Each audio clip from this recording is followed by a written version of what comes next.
파나마 운하를 둘러싸고 미국과 중국 간 패권 경쟁이 치열해지는 가운데 홍콩의 재벌이죠. 리카싱 회장이 아주 곤란한 상황에 처했다고 합니다. 최근에 이제 리카싱 회장이 파나마 운하 항구 두 곳의 운영권을 미국에 팔려고 했다가 중국에서부터 돈 앞에 무릎 꿇은 배신자 뭐 이런 엄청난 비판을 받으면서 중국에서 상당히 입지가 좁아졌고 최종 계약 단계에서 좀 약간 계약을 지금 보류한 그런 상황이라고 하는데요.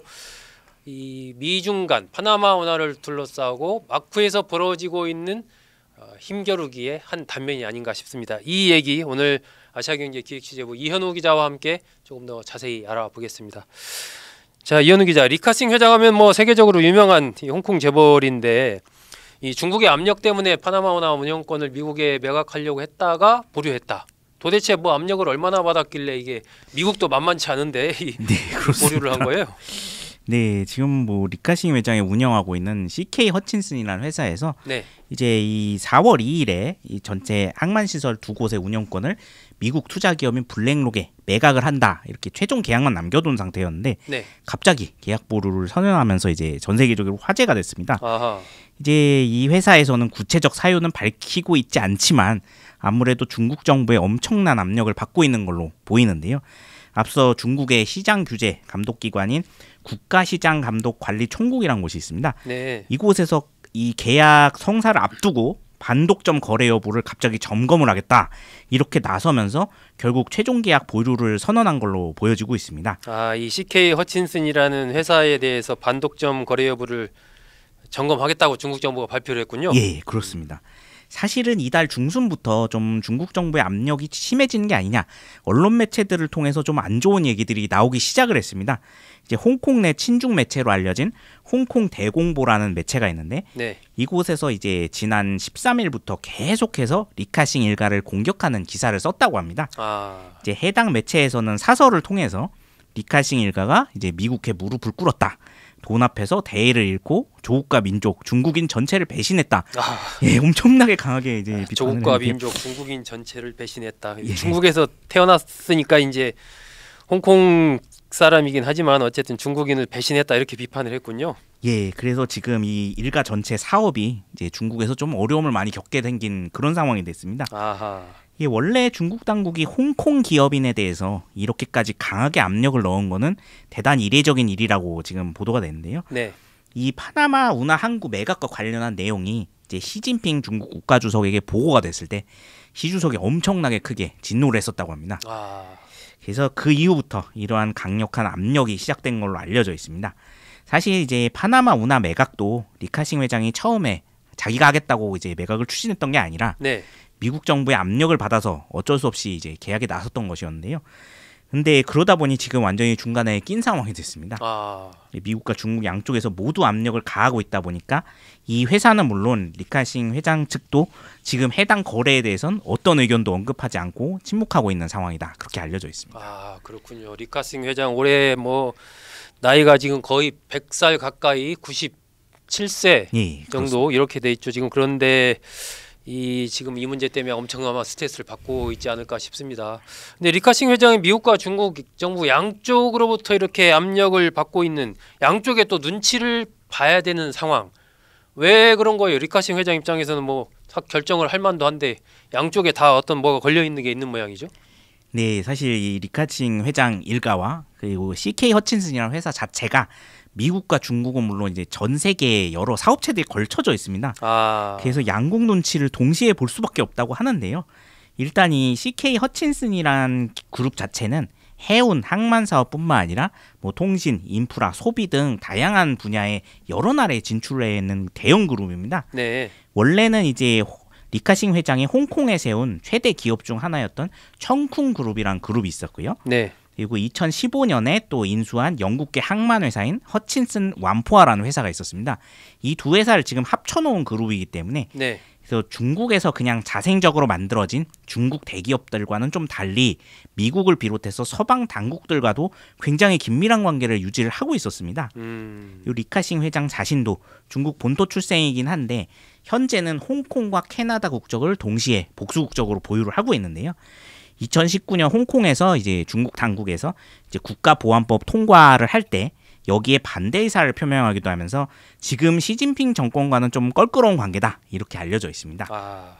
지금 본사 자체는 홍콩 증권거래소에 상장이 돼 있고 네. 그리고 이제 본래 청쿤그룹 산하 계열사들은 중국 본토에 대부분 기반을 두고 있습니다. 근데 반대로 이 해운 사업이나 텔레콤, 인프라 사업은 또 영국이나 네덜란드, 동남아시아 국가들에 많이 진출을 한 상태라서 양쪽 눈치를 모두 볼 수밖에 없는 상황이라고 합니다. 그렇군요. 리카싱 회장이 운영하는 기업들이 중국 또 뭐 미국, 영국 이 양쪽에 그러니까 사업체들이 두루두루 포진해 있다 보니까 어느 한쪽에 손을 들기가 쉽지 않은 양쪽의 눈치를 다 볼 수밖에 없는 그런 상황이다. 자, 그런데 미국과 중국도 어느 한쪽도 이 파나마나 이 항구 운영권 이것과 관련해서 양보할 생각이 별로 없는 것 같아요. 이게 양쪽이 그렇게 미국과 중국이 첨예하게 맞붙는 이유는 뭔가요? 네, 지금 트럼프 행정부에서 상당히 먼저 세게 포문을 열었기 때문으로 분석이 되고 있는데요. 파나마 운하 항구뿐만 아니라 사실 트럼프 행정부는 파나마 운하 전체의 통제권을 다시 가져오겠다 이렇게 공언을 한 상태입니다. 지난번에 한번 얘기했었죠. 예, 그렇습니다. 중국이 유사시에 파나마 운하 통제권을 쥐게 되면 미국 동부 본토에 배치된 이제 군사 전력들이 아시아 지역으로 빠르게 이동을 할 수 없게 됐다. 그걸 이유로 들고 있는데요. 네. 현재도 파나마 운하는 이제 미국과 미군이 가장 많이 사용을 하고 있습니다. 네. 특히 뭐 대서양 함대와 태평양 함대가 임무를 교대하거나 작전 지역 변경이 잦다 보니까 미 해군이 정말 많이 사용 중인데요. 트럼프 행정부는 이 해군의 이동 자체는 전 세계 평화를 위한 일이니까 파나마 정부는 돈을 받으면 안 된다. 또 이렇게 주장을 하고 있습니다. 근데 중국 정부는 반대로 미국이 파나마 운하를 완전히 장악할 경우에는 이제 1대1로 사업을 하면서 전 세계 여러 지역에 지금 중국 정부가 임대를 한 항구들이 많이 있습니다. 네. 이제 미국에서 이것들을 하나 둘씩 뺏는 것이 아니냐. 여기서 한번 밀리기 시작하면은 전부 다 밀리면서 이제 우리 무역선들은 아예 이동이 차단될 수도 있다. 이런 우려가 나오고 있다고 하는데요. 네. 향후 미국 정부가 파나마 운하 항구뿐만 아니라 전 세계에 있는 중국 정부 또 회사가 소유한 항구 운영권들을 모두 뺏겠다 혹은 사들이겠다라고 할 경우에는 이제 중국의 생존권이 위협받을 수 있다 이런 우려들이 나오고 있습니다. 그렇군요. 결국 이게 미국과 중국의 패권 문제, 특히 해양 패권, 무역과도 굉장히 긴밀한 관계가 있는 파나마 운하이기 때문에 양쪽이 전략적으로도 도저히 양보할 수 없다. 이런 상황이 계속되고 있는 것이거든요. 그런데 이게 이렇게 부딪히고 있는 상황인데 앞으로 그러면 이게 정리가 좀 될까요? 어떻게 봐야 되나요? 네, 지금 한쪽에서는 또 그럼에도 불구하고 이제 시간이 지나면 지날수록 미국과 중국 모두 이제 좋은 결과가 나오진 않을 거기 때문에 지금 현재는 이제 트럼프 행정부도 새로 들어섰고 또 시진핑 정부랑 처음 이제 맞대결을 벌이는 것이니까 아무래도 자존심 싸움을 벌일 수 있지만 결국에 시간이 지나면 지날수록 누군가 한쪽은 항복을 하지 않겠냐 이런 이야기들이 좀 나오고 있습니다. 지금 무엇보다 중국 정부의 고민은 홍콩 당국이 지금 리카싱 회장 블랙록과 합의점 도출에 지금 나서고 있는 상황인데 여기에 지금 중국 정부가 만약에 강력하게 개입을 해서 이 계약을 엎을 경우에 그 다음서부터는 이제 아직까지 홍콩에 나가 있는 외국계 투자 자본들이라든가 투자 은행들이 이제 아예 홍콩을 떠나야겠다 이런 생각을 할 수 있다는 중국의 그 압력 이런 것 때문에 자유로운 계약이라든지 자유무역 이런 것에 할 수가 없다. 예, 그렇습니다. 안 그래도 홍콩은 이제 2019년 국가보안법 강행 통과 이후에 이제 여기가 과연 글로벌 금융 허브로서 기능을 할 수 있을 것인가 그런 이제 의심을 받으면서 상당히 많은 기업들이 떠난 상황입니다. 이미 많이 정말 옛날의 홍콩이 아니죠 지금. 예, 그렇습니다. 근데 만약에 다른 중국 지방들처럼 이제 앞으로 홍콩도 이제 중앙 당국의 명령에 따라서 이제 기업들의 자유로운 거래와 계약이 막히게 된다면은 남아 있는 기업들도 모두 홍콩을 등지지 않겠냐 이런 우려가 지금 나오고 있습니다. 근데 이거는 현재 트럼프 행정부와 협상 테이블을 열려던 중국 입장에서도 상당한 타격이 될 걸로 우려가 되고 있는데요.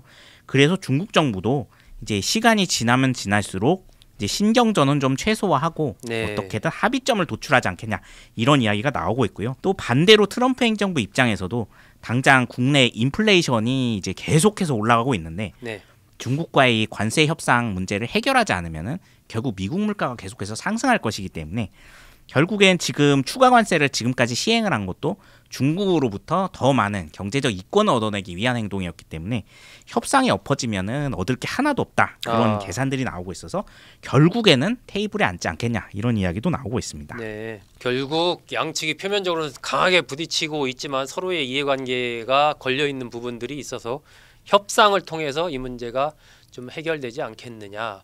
뭐 지금 전체적인 어쨌든 흐름으로 본다면 그 리카싱 회장이 계약서에 서명할 가능성이 조금 더 크지 않나? 뭐 이렇게 봐도 그렇습니다. 무리는 없겠군요. 지금 파나마나 한국 운항권을 둘러싸고 미국과 중국이 맞붙고 있는 가운데 홍콩 재벌 리카싱 회장이 중간에 끼어서 곤혹스러운 입장이 됐다라는 얘기, 그걸 계기로 미국과 중국의 해양 패권을 둘러싼 얘기까지 이현우 기자와 함께 알아봤습니다. 여러분 고맙습니다.